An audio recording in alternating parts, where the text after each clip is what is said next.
Você entendeu isso? Diga amém. Entendeu? Diga glória a Deus. Fique com calma comigo, tá? Jesus, com esta parábola, fechando o sermão da montanha, ele vai fazer uso aqui, para todos nós, de uma linguagem que seus discípulos conheciam, e todos os judeus que estavam ouvindo a parábola também conheciam. Olha o que eu anotei para você. Percebeu que Jesus está utilizando a linguagem ilustrativa, onde ele mostra as diferenças e também as semelhanças entre dois construtores? Um que constrói a sua casa sobre a rocha e o outro que constrói a sua casa sobre a areia. Ele vai deixar claro para nós que o que está em evidência é a prática dos seus ensinos. Ele diz: quem praticar o que eu acabei de ensinar será como o construtor que construiu a casa sobre a rocha. Mas quem apenas ouvir e não pôr em prática, eu vou classificá-lo como o imprudente, o insensato, que edificou a casa sobre a areia. Naquela época, as casas eram diferentes, e muito diferentes. Não era igual às nossas hoje.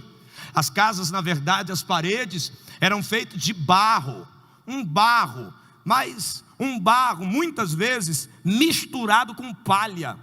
Era tão frágil, mas tão frágil, que o texto diz, lá em Mateus 6,19, que alguns ladrões escavavam a parede e entravam na casa para roubar. Lembra o que diz o texto lá de Mateus 6,19? Não ajuntais tesouro na terra, onde a traça e a ferrugem consome, onde os ladrões minam e roubam. Minam ali, outra tradução diz, escavam e roubam. As casas não eram nessa estrutura de tijolos, era um barro misturado muitas vezes com palha. Era muito frágil. Os ladrões podiam entrar escavando essa casa. Outra coisa que mostrava a fragilidade dessa casa era o teto. Lembra do texto de Marcos 2, 3 e 4?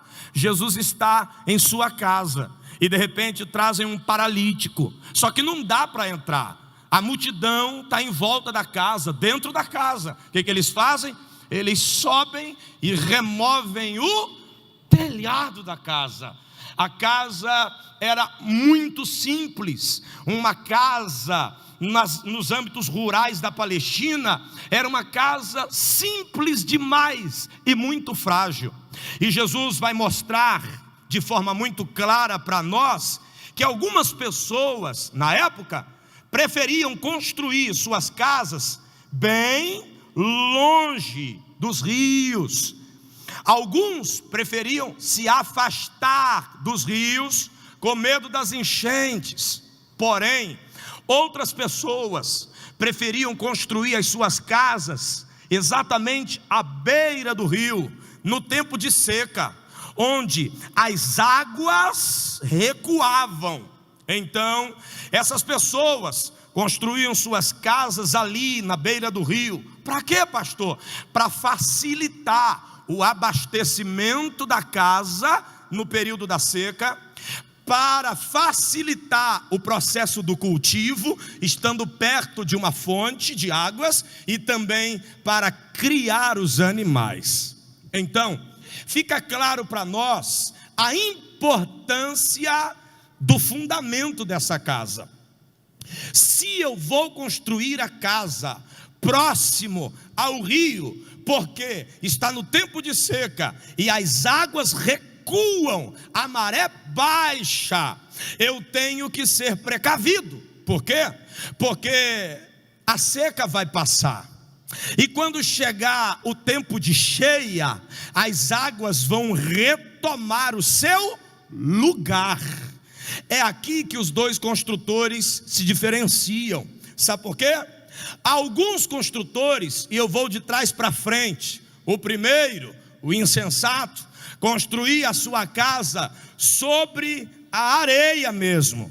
Construía a sua casa sobre a areia, não pensando de forma prevenida que ali estava livre para a construção, porque era tempo de seca, a maré havia recuado.